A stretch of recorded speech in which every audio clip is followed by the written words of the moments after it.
Assalamualaikum warahmatullahi wabarakatuh. Saya Putri Febrianti, NIM 1921041023. Pada kesempatan kali ini, saya akan membahas tentang pengadaan barang dan jasa dengan cara swakelola. Nah, pertama-tama kita perlu mengetahui apa sih jenis pengadaan barang dan jasa dengan cara swakelola ini. Jenis pengadaan barang atau jasa yang dapat dilaksanakan dengan cara swakelola adalah pengadaan dalam bentuk pekerjaan atau membuat sesuatu atau melaksanakan kegiatan, bukan membeli barang yang sudah jadi. Unsur penting dalam pengadaan swakelola adalah proses pelaksanaan pekerjaan. Dalam pengadaan secara swakelola, pelaksana swakelola benar-benar bekerja melaksanakan suatu kegiatan pembuatan barang atau jasa tersebut.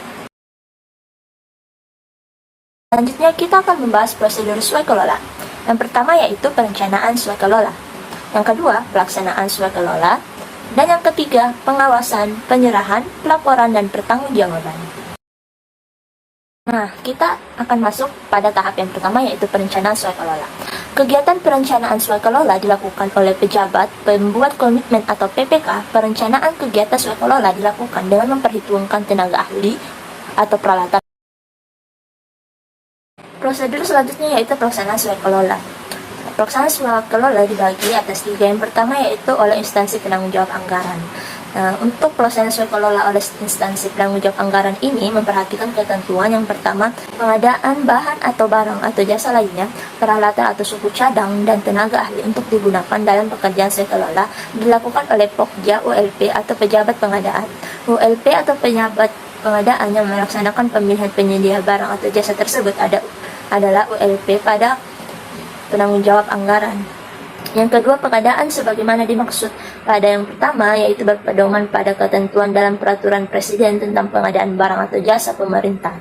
Jika kebutuhan peralatan atau suku cadang tersebut lebih dari 200 juta rupiah, pengadaannya dilakukan oleh Pokja ULP dengan cara lelang. Jika kebutuhan peralatan atau suku cadang tersebut tidak lebih dari 200 juta rupiah, pengadaannya dilakukan oleh pejabat pengadaan dengan cara pengadaan langsung.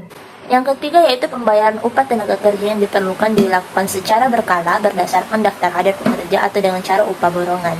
Yang keempat yaitu penggunaan tenaga kerja, bahan atau peralatan dicatat setiap hari dalam laporan harian.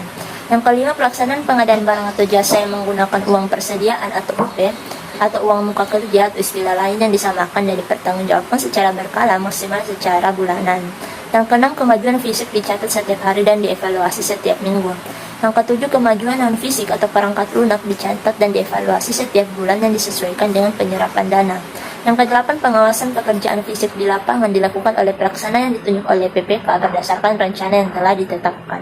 Pelaksanaan swakelola yang kedua yaitu yang dilakukan oleh instansi lain akan memiliki ketentuan sebagai berikut. Yang pertama, pelaksanaan dilakukan berdasarkan kontrak antara PPK pada penanggung jawab anggaran dengan pelaksanaan swakelola pada instansi pemerintah lain pelaksanaan swakelola. Yang kedua, pengadaan bahan, jasa lainnya, peralatan atau suku cadang dan tenaga ahli yang diperlukan dilakukan oleh Pokja ULP. Yang ketiga, pembayaran upah tenaga kerja yang diperlukan secara harian berdasarkan daftar hadir pekerja atau dengan cara upah borongan. Yang keempat, penggunaan tenaga kerja, bahan, barang, atau peralatan dicatat setiap hari dalam laporan harian. Yang kelima yaitu kemajuan fisik dicatat setiap hari dan dievaluasi setiap minggu yang disesuaikan dengan penyerapan dana oleh instansi pemerintah lain. Yang keenam, kemajuan non-fisik atau perangkat lunak dicatat dan dievaluasi setiap bulan.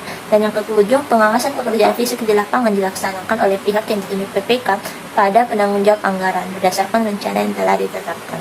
Dan pelaksanaan swakelola yang terakhir yaitu oleh kelompok masyarakat yang memiliki ketentuan. Yang pertama, pelaksanaan swakelola oleh kelompok masyarakat. Pelaksanaan swakelola dilakukan berdasarkan kontrak kerja antara PPK pada penanggung jawab anggaran dengan kelompok masyarakat pelaksanaan swakelola.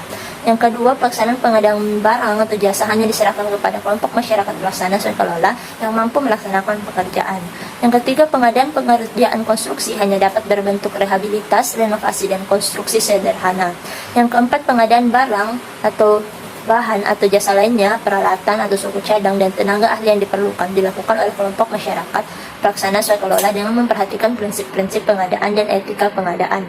Yang kelima, penyaluran dana kepada kelompok masyarakat pelaksana swakelola dilakukan secara bertahap. Yang keenam, pencapaian kemajuan pekerjaan dan dana swakelola yang dikeluarkan dilaporkan oleh kelompok masyarakat pelaksana swakelola secara berkala kepada PPK. Yang ketujuh, pengawasan pelaksanaan pekerjaan dilakukan oleh kelompok masyarakat pelaksana swakelola. Dan yang terakhir yaitu pertanggungjawaban pekerjaan atau kegiatan pengadaan disampaikan kepada pemberi dana swakelola sesuai ketentuan perundang-undangan. Tahapan yang terakhir yaitu pengawasan, penyerahan, pelaporan, dan pertanggungjawaban. Nah, pengawasan, penyerahan, pelaporan, dan pertanggungjawaban pelaksana kegiatan swakelola dilakukan dengan ketentuan. Yang pertama, pelaksana swakelola diawasi oleh penanggung jawab anggaran atau oleh kelompok masyarakat pelaksana swakelola. Yang kedua, kemajuan pelaksanaan pekerjaan dan penggunaan keuangan dilaporkan oleh pelaksana lapangan atau pelaksana swakelola kepada PPK secara berkala. Yang ketiga, laporan kemajuan realisasi fisik dan keuangan dilaporkan setiap bulan secara berjenjang oleh pelaksana swakelola sampai kepada PA atau KPA. Dan yang terakhir, APIP pada penanggung jawab anggaran melakukan audit terhadap pelaksanaan swakelola. Baiklah, sekian dari saya. Wassalamualaikum warahmatullahi wabarakatuh.